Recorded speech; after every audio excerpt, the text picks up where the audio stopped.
What's going on, guys? It's Bromley at Empire Barbell, and today we're going to talk about the K.I.S.S method. K.I.S.S is an acronym for Keep It Simple, Stupid. And when you're in the process of training or actually doing anything in life that requires consistent action over time to try and achieve an end goal, it's very common to end up in situations where unnecessary complications and complexities find their way in, and it starts distracting you from doing the things you need to do to keep progressing. So I want to start by talking about the K.I.S.S method as it pertains to Pareto's law. If any of you have come across any entrepreneurial books, any motivation or self-help books, you've undoubtedly come across the 80-20 rule. Pareto was an Italian economist. He basically found that 80% of the properties where he lived were owned by 20% of the population. He later went on to find that that ratio tends to persist when we're evaluating things like resources and investments versus return. So this can be anything. This can be stocks in a portfolio bringing you in a certain amount of money. This can be hours in a day spent towards a certain goal versus the return that it gives you. Essentially, we're charting resources and investment versus an actual return. And what you find is that this small chunk of investments leads to the lion's share of the returns, whereas most of the investments, most of the hours spent in the day, most of the resources leads to a very, very little return. Now, basically, this means that a small chunk of the investments that you make check enough boxes that it does enough things right that that's where most of your return is. So in a sports analogy, I like to compare this to, let's say, swimming. So when you have endurance sports, we take into account things like drag, things like aerodynamics. So you have people that will either wear a aerodynamic suit or they'll shave the hair off their arms and legs to reduce drag. So if you're a cyclist, a runner, or a swimmer, at the very, very top of your game, you can reduce your time by a marginal amount by taking that into consideration. The people who violate the 80-20 rule are the ones that focus on those small things before they've checked the big boxes, meaning they've gone out and bought razors and shaving cream before they even have access to a pool to swim in. So let's look at the bits of complexity that pull our attention away from bigger, more important things. The 20%, the small percentage of things we do that give the biggest returns with regards to, let's say, exercise selection. Compound movements, that's known, and it's been known for pretty much 100 years, is that big multi-joint compound free weight movements give the biggest bang for their buck. Are there ways to get strong doing other things? Can you get strong working machines? Sure. Can you get strong doing yard work? Absolutely. But for the return on investment, you're talking about more return for less investment, for less resources being taken up. Whereas the 80%, the thing that everybody fixates on that gives smaller return, you're looking at isolation movements. You're looking at things like accommodating resistance, endless movement variations. It's like doubling down and trying to hit the lottery. Like you're trying all of these different conformations of movements that eventually you're going to find the right mix of specialty bar, hand placement, and accommodating resistance that's just going to lead to those exponential gains and make you elite. It never happens that way. These are all distractions. Machines are productive, they serve a purpose, but they are not the backbone of your physical development. With nutrition, the small things you do that give the biggest returns are things like cleaning up your diet. If you're trying to lose weight, it's opting to eat smaller portions. It's eating the same thing every day so you can make easy, intuitive changes to your diet that are going to give a very obvious return, and persisting with those habits. Most people with dieting spend all of their resources to the 80% of activities that give very, very little return. In fact, dieting is probably more like 10-90. It's bouncing around between different fad diets, keto, carnivore, South Beach, grapefruit diet, blood type diet. Like people are going to invest enough time jumping around from diet to diet until they find the magic one that just causes an insane amount of improvement all at once. It's like trying to hit the lottery. It's not sustainable and it doesn't work. That complexity goes down to endless macro counting. Like, yes, if you're a competitive bodybuilder and you have a wide enough base to where you need to really dial yourself in, when you need to go from 10% to 8% body fat, you have to count your stuff. You have to live out of a measuring cup. But this doesn't apply to the average Joe. This assumes that you've already achieved a certain amount of success that now you are tightening it up further. This is the equivalent of the razor blade and shaving cream to somebody who doesn't even have access to a bike or a pool yet. The K.I.S.S method, and especially as we apply it to the 80-20 rule, it's about finding the few right principles that give the most bang for your buck. And with dieting, everybody falls short by getting distracted. Clean up your diet, eat the same things every day, adjust your portion sizes, wash, rinse, repeat until you get the result you're looking for. Most of the things that pull in the average lifter when it comes to programming structure involves excess complexity, a lot of moving parts, and novelty for the sake of novelty.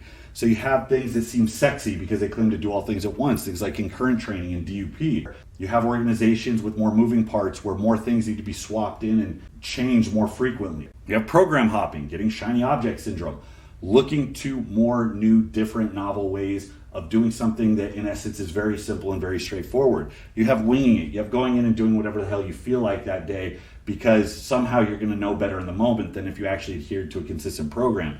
The 20%, the few things that lead people to overwhelmingly get bigger and stronger over time and increase their performance, following a simple structure and consistently progressing that over time. Most of you would be doing yourself a big improvement if instead of doing whatever the hell you're doing, regardless of how strong you are, if you ditched it and just followed a simple LP. You have a certain amount of work, you establish a baseline, you consistently improve on that baseline over time. Once that becomes unsustainable, you make the smallest effective change you can and you keep going.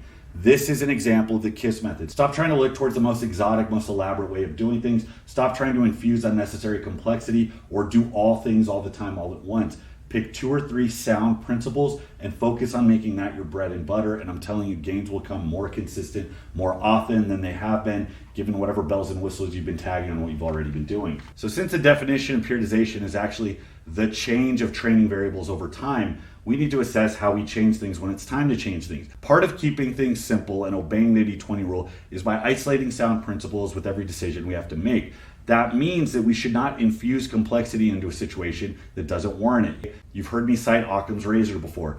Given multiple solutions, we always bias towards the simplest one. This is an example of minimum effective dose. When you're going to make a change, use the minimum effective dose of change you need to get the end result. All changes, all infusions of complexity should exist specifically to solve a problem. They should not be complex for the sake of complexity. For those of you that haven't stumbled across it yet, go ahead and check out Barbell Logic and go ahead and check out Andy Baker. Those guys exist in the practical programming universe. Everything's based off the practical programming text and starting strength. They start with novices with the simple linear progression that starting strength recommends, and they obey the laws of changing the smallest things they can to get the desired result only as it is warranted. They don't jump people into different programs. They don't recommend wide sweeping changes. They keep gains coming slowly and in a calculated manner. When progress gets stagnant, they only make the smallest change they need to keep things rolling. Like I said, Andy Baker has a lot of content regarding this.